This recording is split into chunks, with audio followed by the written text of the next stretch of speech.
السلام علیکم۔ امریکی تاریخ کی ایک بہت لمبی اور بہت بڑی جنگ جو افغانستان میں لڑ رہا تھا نیٹو کی مدد سے، وہ اب اپنے اختتام کو آ پہنچی ہے اور بائیڈن نے باقاعدہ طور پر اعلان کر دیا کہ وہاں سے بہت جلد افواج نکل جائیں گی۔ مگر ناظرین، اس جنگ کے اندر امریکہ کو، نیٹو کو کتنا بڑا نقصان اٹھانا پڑا ہے، آج کی اس ویڈیو میں میں آپ کو کچھ اعداد و شمار بتاؤں گا، جس کے بعد آپ کو اندازہ ہوگا کہ وہ افغانی کے جن کے پاس نہ پہننے کو کپڑے تھے نہ پہننے کو جوتا ہوا کرتا تھا، انہوں نے کتنے جوتے مارے ہیں امریکیوں کو، نیٹو کو، اور کس طرح ان کا نقصان کیا ہے۔ اس نقصان کے تھوڑے اعداد و شمار ہیں جو میں آپ کے ساتھ شیئر کرتا ہوں۔ ناظرین، آپ یہ جانتے ہوں گے کہ یہ جب امریکہ میں جب یہ 9/11 ہوا اور اس کے بعد جو افواج ہیں، ان کی افواج جو افغانستان میں آنا شروع ہوئی اور انہوں نے دوسرے ممالک کی افواج کو بھی اپنے ساتھ ملا لیا، تو بی بی سی نیوز کی ایک رپورٹ ہے جو اگست 2019 میں سامنے آئی تھی، جس میں کہا گیا تھا کہ کم از کم 500 ارب سے 1 خرب ڈالر کا جو جنگی خرچہ ہے وہ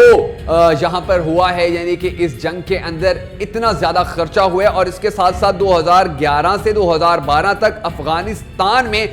1 لاکھ سے زیادہ امریکی فوجی تعینات تھے، جن کا سالانہ خرچہ 100 ارب ڈالر تک جا چکا تھا۔ اس کے ساتھ ساتھ 2016 سے 2018 تک 40 ارب ڈالر خرچہ ہوا، یعنی کہ انہوں نے پھر اخراجات تھوڑا کم کرنے کی کوشش کی۔ اکتوبر 2001 سے مارچ 2019 تک 760 ارب ڈالر کا خرچہ ہوا، اور 17 سال میں امریکہ نے افغانستان کی تعمیر نو میں 133 ارب ڈالر لگائے، یعنی کہ ان کو نقصان بھی پہنچا رہے تھے، پھر دنیا کو دکھانے کے لیے وہاں پر ترقیاتی کام بھی کروا رہے تھے۔ 2300 ایک اندازے کے مطابق 2300 امریکی فوجی جو ہیں، ان سے زیادہ 2300 سے زیادہ امریکی فوجی جو ہیں وہ افغان جنگ میں اپنی جان سے ہاتھ دھو چکے ہیں۔ 2019 میں اشرف غنی نے کہا تھا کہ 2014 سے 2019 تک 45,000 افغانی فوجی اس جنگ میں اپنی جانوں سے ہاتھ دھو بیٹھے ہیں، اور وہ وقت بھی ایک آیا تھا ناظرین کہ جب روزانہ کی بنیاد پر تقریباً افغانستان کے اندر روزانہ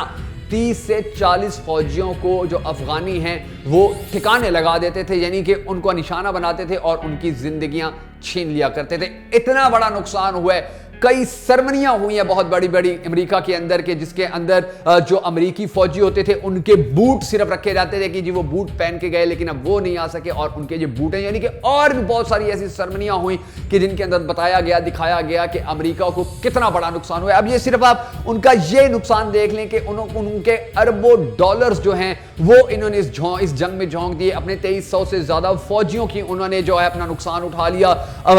جو افغان افواج تھی ان کے 45,000 سے زیادہ فوجی جو ہیں وہ مارے گئے، مگر اس کے بعد جیت کس کی ہوئی؟ جیت اس مظلوم طبقے کی ہوئی کہ جو صرف یہی کہتی تھی کہ آپ ہمارے ملک پر قبضہ نہ کریں، دوسرے ممالک کی افواج ہمارے ملک کے اندر آ کر بیٹھے نہ، آپ ہم پہ حکمرانی کرنے کا نہ سوچیں، آپ یہاں سے جائیں، ہمارا ایک ہی مطالبہ ہے، آپ یہاں سے جائیں گے تو ٹھیک ہے، ورنہ آپ کے ساتھ ہم لڑتے رہیں گے۔ اور ناظرین، افغانیوں نے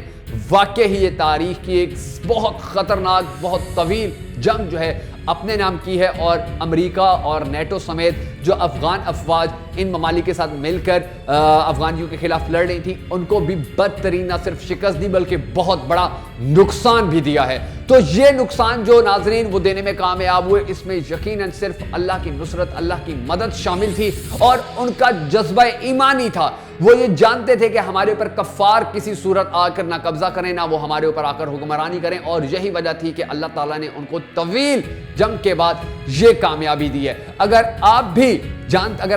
چاہتے ہیں کہ جو افغانستان کے اندر جس طرح کا جذبہ ان کا تھا، انہوں نے غیر ملکی افواج کو مار بھگانے کے لیے اپنے جذبے کو استعمال کیا، اسی طرح کا جذبہ اگر پوری دنیا کے مسلمانوں کے اندر آئے تو اس دعا میں ضرور شامل ہو جائیں، اور کمنٹ باکس میں آمین لکھیں کہ اللہ تعالیٰ پوری دنیا کے مسلمانوں کو یہ توفیق دے، یہ ہمت دے کہ وہ کفار کے خلاف نہ صرف متحد ہو کر کھڑے ہوں بلکہ کمزور ہونے کے باوجود بھی ان کو ایسا سبق سکھائیں کہ یہ ماننے پر مجبور ہو جائیں کہ ہم ان سے جیت نہیں سکتے ہیں مسلمانوں سے، اور یہ مسلمان ہمیں کبھی بھی جیتنے نہیں دیں گے۔